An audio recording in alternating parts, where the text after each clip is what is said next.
जय भीम जय भारत। मी राजू शंकर बडेकर, उरुळी कांचन येथील रहिवासी आहे। मी जिल्हा अधिकाऱ्यांना जो अर्ज दिलेला आहे तो 6/4/2026 रोजी दिलेला आहे। अर्जामध्ये मी उरुळी कांचन देवस्थान ट्रस्ट असेल, भैरवनाथ सेवा समिती असेल, सूर्योदय संघ असेल, विविध सहकारी सोसायटी असतील, त्यामधील जे बहुजनांचे गाव जे मूळ रहिवासी उरुळी कांचनचे आहेत त्यांना डावलून त्याच्यावर जे हस्तक्षेप करतात आणि गोरगरिबांवर अन्याय करतात त्यांच्या विरोधात हा लढा चालू केलेला आहे। आपल्या ग्रामपंचायतमध्ये 17 सदस्य आहेत। 17 सदस्यांमधील 10 सदस्य कांचन नावाचे आहेत।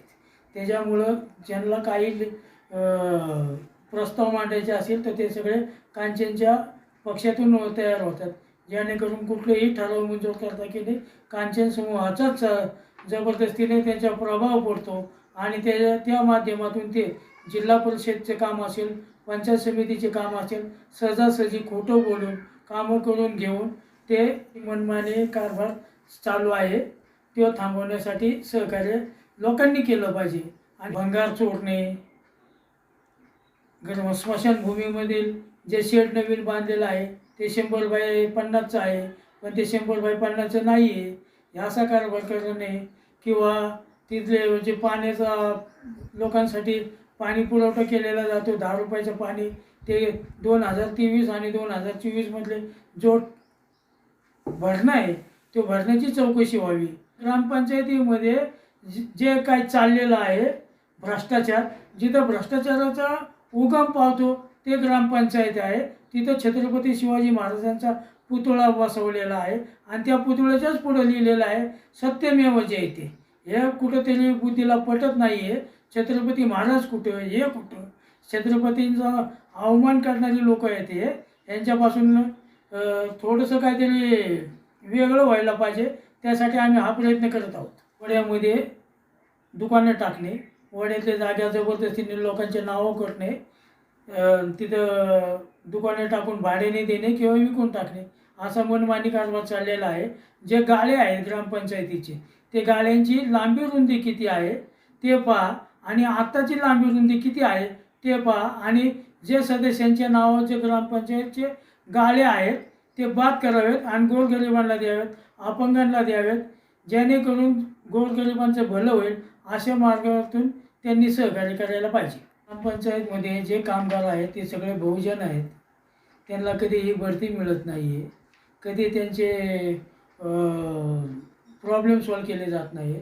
पण ग्रामपंचायतमध्ये असो, महात्मा गांधी विद्यालयात असो, ग्रामपंचायतमध्ये असो, असे बरेच ठिकाणी जे लोकल भरती चालू होते त्यामध्ये फक्त त्यांचे रिलेटिव्ह आणि कांचन यांचीच भरती होते। सर्वसामान्यांना जसे की गाववाले लोंढे, जगताप, बडेकर, लोणारी, खलचे तर समाजाला ते लोक सहभागी करून घेत नाही।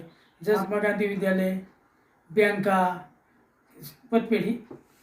पतपेढी अशा ठिकाणी त्यांचेच लोक, त्यांचेच मनमानी, त्यांचंच संघर्ष करून आम्हाला सुद्धा त्यांच्यात घ्यावं। ग्रामपंचायत, शाळा, विविध सहकारी सोसायट्या, देवस्थान ट्रस्ट, भैरवनाथ सेवा समिती अशा बऱ्याच सहकारी संस्था आहेत। त्या सहकारी संस्थेमधले पोलीस स्टेशन असेल, शाळा, दवाखाना असेल, अशा अधिकाऱ्यांवर, कर्मचाऱ्यांवर, कामगारांवर हे कांचन लोक दबाव आणून काम करून घेतात। अधिकारी, कर्मचारी, कामगार यांच्यावर दबाव आणून मनमानी काम करून घेतात।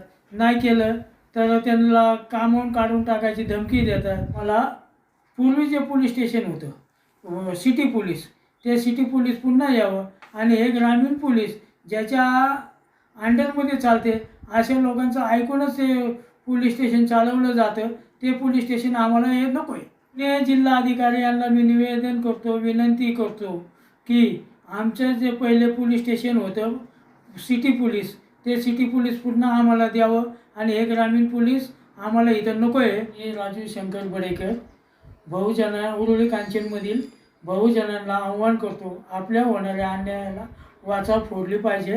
जो कलेक्टर साहेबांना अर्ज केलेला आहे त्यामध्ये 10 मागण्या आहेत। त्या मागण्या मंजूर कलेक्टर साहेबांनी मंजूर कराव्यात आणि आम्हा गोरगरिबांना न्याय मिळावा अशी मी त्यांना विनंती करतो. एवढेच बोलून मी थांबतो. जय भीम, जय भारत, जय संविधान.